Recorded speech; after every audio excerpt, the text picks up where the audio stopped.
പരിശുദ്ധ പരമദിവ്യകാരുണ്യത്തിന് നേരവും ആരാധനയും സ്തുതിയും പുകഴ്ചയും ഉണ്ടായിരിക്കട്ടെ.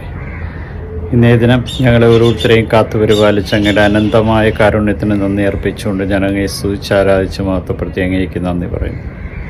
കാരുണ്യവാനായ കർത്താവേ, നിൻ്റെ കൃപയും അനുഗ്രഹവുമാണ് ഞങ്ങളെ ഓരോരുത്തരെയും ഈ നിമിഷം വരെ ജീവിക്കുവാൻ കൃപ നൽകി അനുഗ്രഹിച്ചത്. നിൻ്റെ സ്നേഹത്തിൻ്റെ നിറവിൽ ഞങ്ങളെ ഓരോരുത്തരെയും നയിക്കുന്നതിനെ ഓർത്ത് നന്ദി പറയുന്നു. വചനത്തിലൂടെ ഞങ്ങളെ ഓരോരുത്തരെയും ഇന്ന് ഓർമ്മിപ്പിക്കുന്നത് സൗഖ്യദായകൻ അങ്ങ് തന്നെയാണ്.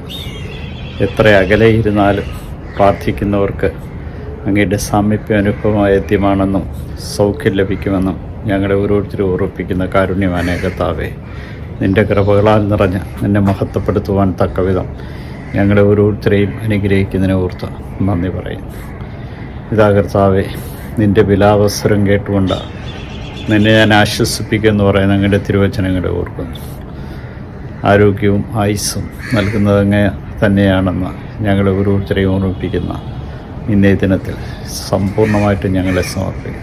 നിൻ്റെ കൃപ, നിൻ്റെ ചൈന്യം, നിൻ്റെ ശക്തി, നിൻ്റെ അഭിഷേകം ഞങ്ങൾക്ക് ഓരോരുത്തർക്കും ലഭിക്കുവാനും നിൻ്റെ കൃപയാൽ തന്നെ ജീവിക്കുവാൻ കൃപ നൽകി അനുഗ്രഹിക്കണം.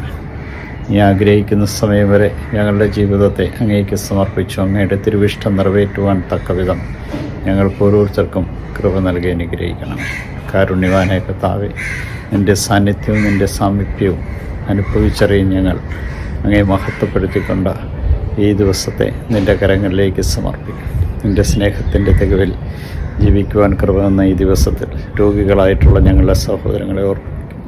ക്യാൻസർ സംബന്ധമായിട്ടുള്ള രോഗങ്ങൾ, മാരകമായ രോഗങ്ങൾ, ഓപ്പറേഷന് വിധേയമാകുന്ന സഹോദരങ്ങൾ, തളർന്നുപോയ മക്കൾ, ആക്സിഡൻറ്റിൽ അസ്വസ്ഥപ്പെടുന്ന മക്കൾ, ഇവരെയെല്ലാം സമർപ്പിക്കുന്നു. നിൻ്റെ സ്പർശനം അവരെവിടെയായിരുന്നാലും ലഭിച്ചുകൊണ്ട് അവരെ സൗഖ്യപ്പെടുത്തുവാൻ കൃപ നൽകണം. ഈശോയെ നന്ദി, ഈശോയെ സ്തുതി, ഈശോ ആരാധന.